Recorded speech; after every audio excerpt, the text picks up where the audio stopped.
وأطيعوا الرسول لعلكم ترحمون. صدق الله العظيم وصدق رسوله النبي الكريم ونحن على ذلك من الشاهدين والشاكرين والحمد لله رب العالمين. یوں تو سید بھی ہو، مرزا بھی ہو، افغان بھی ہو. یوں تو سید بھی ہو، مرزا بھی ہو، افغان بھی ہو.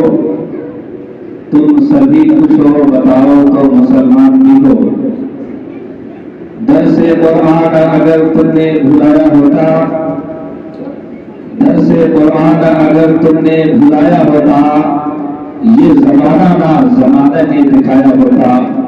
اور آج سے پورے 14 صدی پیشتر، آج سے پورے 14 صدی پیشتر تم جہاں تھے چلو پھر وہی لوٹ کر دوسرے پڑھے اللہم صلی علی سیدنا محمد مبارک وسلم صلی اللہ علیہ صلاۃ و سلام علیک یا رسول اللہ صلی اللہ تعالی علیہ وسلم. خطبہ مسموعہ کے بعد 98 پارے کی آیت سورہ نور کی آیت تلاوت کی ہے. اللہ تعالیٰ ارشاد فرماتا ہے اقیموا الصلاۃ، نماز پڑھو، وآتوا الزکاۃ، اور زکات دو، وأطیعوا الرسول، رسول کی فرما برداری کرو، لعلکم ترحمون، تاکہ اللہ تعالیٰ تمہارے اوپر رحم فرمائے. 3 چیزوں کا ذکر ہے. سب سے پہلے نماز کی ادائیگی. حدیث شریف میں ہے کہ کوئی بھی عمل کیا جائے نماز کے بغیر قبول نہیں ہوتا ہے. نماز کے بغیر لٹکا رہتا ہے، وہ عمل اللہ کی بارگاہ میں قبول نہیں ہوتا ہے. تو معلوم یہ ہوا کہ نماز کی ادائیگی اسلام کے اندر سب سے پہلی منزل ہے.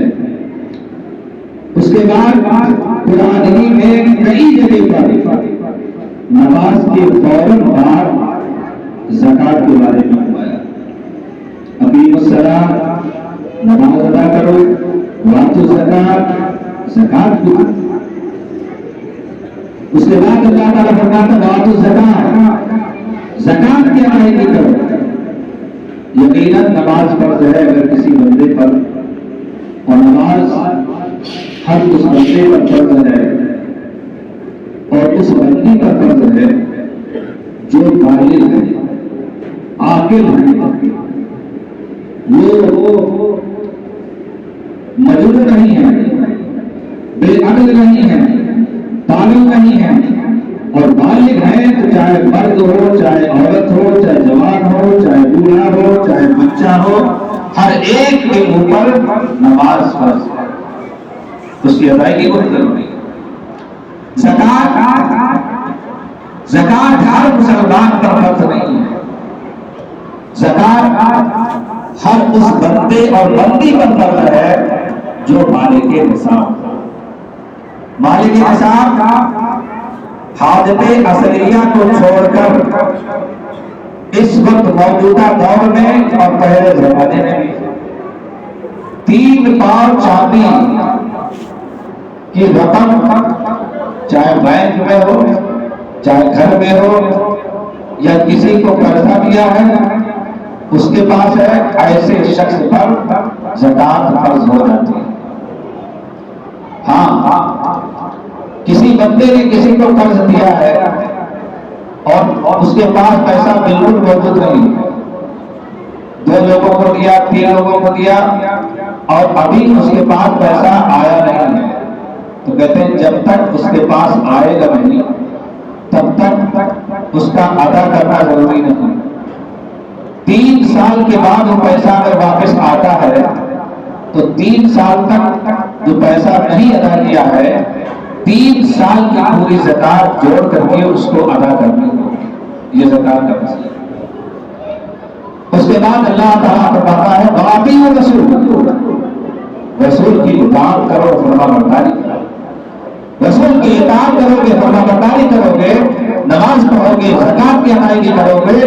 نماز پڑھنا بھی رسول کی اطاعت، دینا بھی رسول کی اطاعت، پڑوسیوں کے حقوق ادا کرنا یہ بھی رسول کی اطاعت، اور یہاں تک کہ تمام فرائض و واجبات، چاہے قربانی کا مسئلہ ہو، چاہے زکات کا مسئلہ ہو، چاہے حج کا مسئلہ ہو، ان تمام کی تکمیل کرنا، عمل کرنا، یہی رسول کی اطاعت ہوتی ہے، یہی فرما برداری ہوتی ہے۔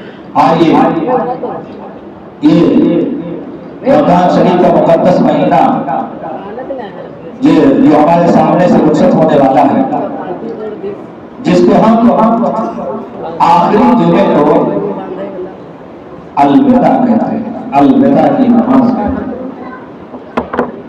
الوداع کے معنی ہوتے ہیں عربی میں رخصت کرنا۔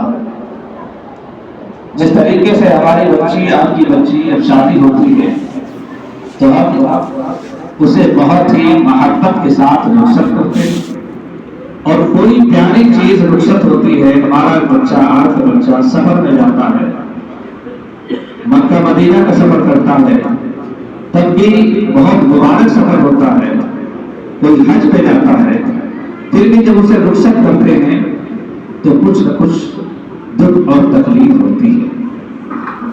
اور یقیناً یہ ماہ رمضان کا مقدس مہینہ جو ہم سب کو اللہ تعالیٰ نے عطا فرمایا ہے، رحمتوں بھرا ہے، برکتوں بھرا ہے، چاروں طرف ہر گھڑی اللہ کی رحمت کی بارش ہو رہی ہے۔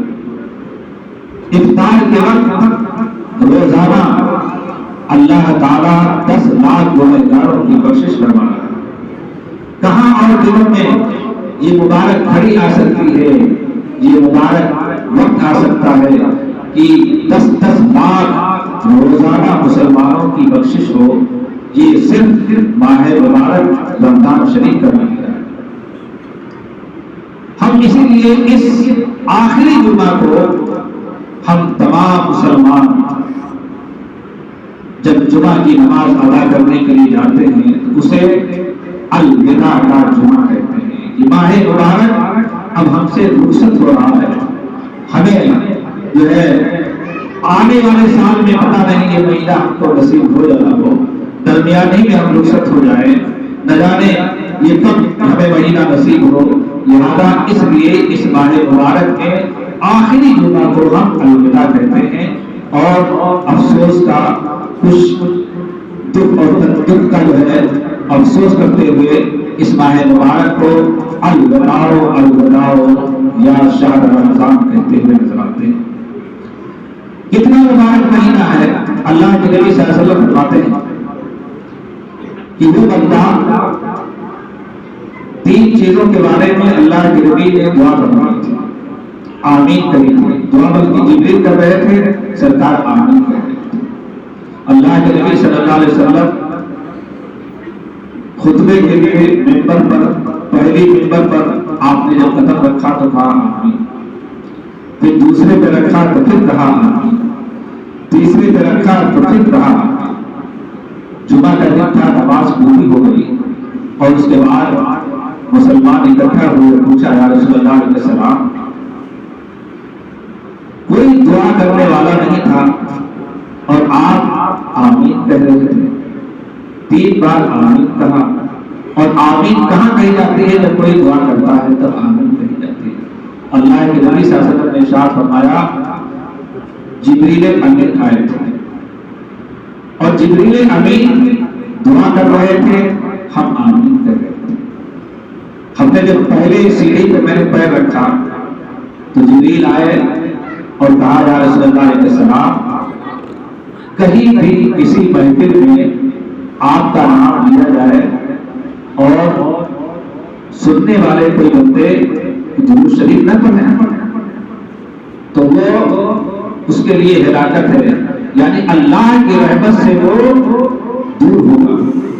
تو میں نے کہا جہاں پر نبی کا نام سنا جائے، اس حدیث سے معلوم ہوا کہ درود شریف پڑھنا بہت ضروری ہے۔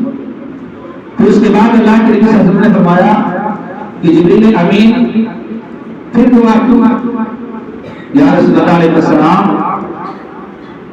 ماں باپ کو یا دونوں میں سے کسی ایک کو بڑھاپے میں اگر کوئی پالے اور بڑھاپے کی زندگی ہو اور اس کی خدمت نہ کرے اور اس کے آرام کے لیے، دکھ کے لیے کھانے کا انتظام، اس طریقے سے اس کی زندگی میں اس کو خوشحالی نہ پہنچا سکے اور اس کے بعد وہ لوگ رخصت ہو جائے، انتقال ہو جائے، ایسا شخص بھی اللہ کی رحمت سے دور ہو جائے۔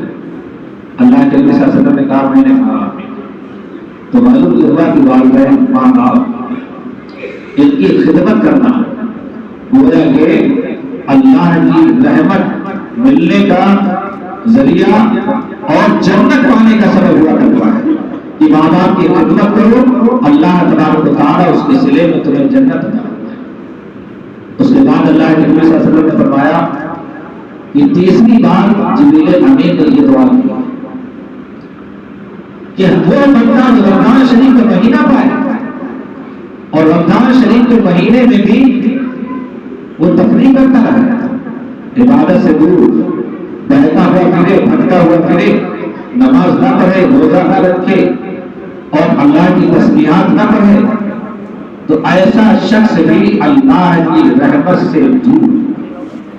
تو میں نے کہا گویا کہ رمضان شریف کا مہینہ پائے اور اپنی بخشش نہ کروا سکے تو جبریل امین نے دعا کی اور سرکار نے آمین کہی۔ تو بتائیے جہاں پر جمعے کے دن جبریل امین دعا کر رہے ہو اور سرکار دعا میں آمین کہہ رہے ہو تو بتائیے پھر ایسی دعا کا عالم کیا ہوگا؟ وہ دعا کہیں کٹ ہو سکتی ہے؟ نہیں، بلکہ وہ دعا اللہ کی بارگاہ میں ضرور قبول ہوگی۔ آج یہ الوداع کی نماز ہم لوگ یہاں پر پڑھنے کے لیے حاضر ہیں۔ جمعہ کی وہ گھڑی کہ جس وقت امام منبر کے اوپر بیٹھنے کے لیے جاتا ہے، بہت ہی یہ وقت نازک ہوتا ہے۔ جب امام اپنی جگہ سے منبر کی طرف بڑھتا ہے اور خطبہ دیتا ہے، یہ وقت اللہ کی بارگاہ میں مقبولیت کا بہت ہی قیمتی وقت ہوتا ہے۔ اس وقت کی دعا ہر ایک کی، ہر کس و ناکس کی، بچوں کی، بوڑھوں کی، بزرگوں کی، ہر مسلمان کی دعا ایسے وقت میں قبول ہوتی ہے۔ بالکل خاموش رہنا چاہیے، خطبہ پڑھا جائے، بچے آواز کر رہے ہوں تو ان کو بہت ہی پیار سے خاموش کرنا چاہیے، خطبے کا لفظ سننا چاہیے، خطبہ سننا چاہیے۔ اللہ تبارک و تعالیٰ جو بندہ خطبے کے وقت خاموش رہتا ہے اور سنتا ہے تو گویا کہ اللہ تبارک و تعالیٰ اس ادب و احترام اور خطبہ سننے کی وجہ سے اس مبارک گھڑی میں اللہ تبارک و تعالیٰ اپنی رحمتوں کی بارش بندوں پر فرما دیتا ہے۔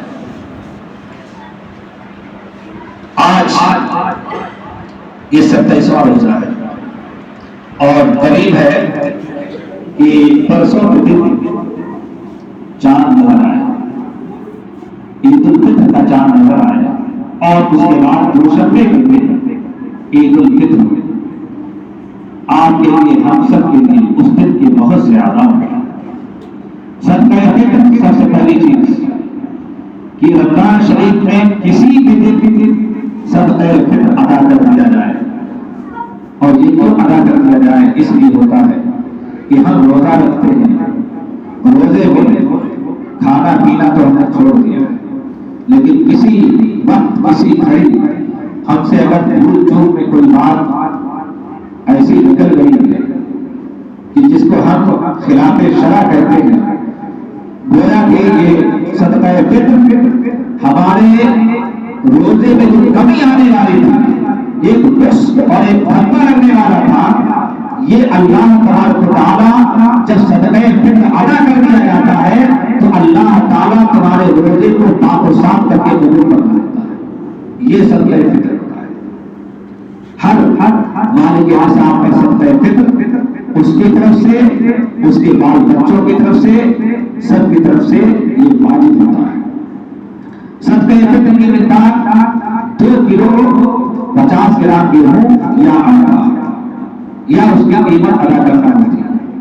ہمارے یہاں 60 روپے رکھی ہوئی ہے، 60 روپے، لہذا جو لوگ ابھی تک صدقہ فطر ادا نہیں کر سکے ہیں، آج جمعے کے بعد بال کٹوانا سنت ہوا کرتا ہے اور ناخن کاٹنا سنت ہوا کرتا ہے، اچھے لباس پہننا سنت ہوا کرتا ہے، خوشبو لگانا سنت ہوا کرتا ہے، اور عیدگاہ جلدی سے جلدی جانا بھی سنت ہوا کرتا ہے، پیدل جانا سنت ہوا کرتا ہے، کچھ نہ کچھ کھا کر کے میٹھی چیز کھجورے ہیں یا کوئی چیز یہ کھا کر کے جانا سنت ہوا کرتا ہے، اطمینان کے ساتھ جانا سنت ہوا کرتا ہے۔ لیکن دیکھا جاتا ہے کہ گھڑی میں دیکھتے ہیں نماز کا ٹائم بالکل قریب آ رہا ہے، اب کریے، کپڑے پہنیے، خوشبو لگائیے، اطمینان اور وقار کے ساتھ جائیے۔ ایک راستے سے جائیے، اگر دوسرا راستہ بنتا ہو تو سنت یہ ہے کہ دوسرے راستے سے پھر کر کے آئیے، یہ بھی سنت ہوتا ہے۔ ایک دوسرے سے کو مبارکباد پیش کیجیے اور بدیشوں کو مٹا کر کے آپ گلے ملیں، یہ گلے ملنا، عید ملنا یہ مستحب ہوا کرتا ہے۔ اس طریقے سے عید کے دن پورے طریقے سے آپ لوگ اس کو خوشیوں کی طرح آپ منائیں۔ ساتھ ہی ساتھ عید کی نماز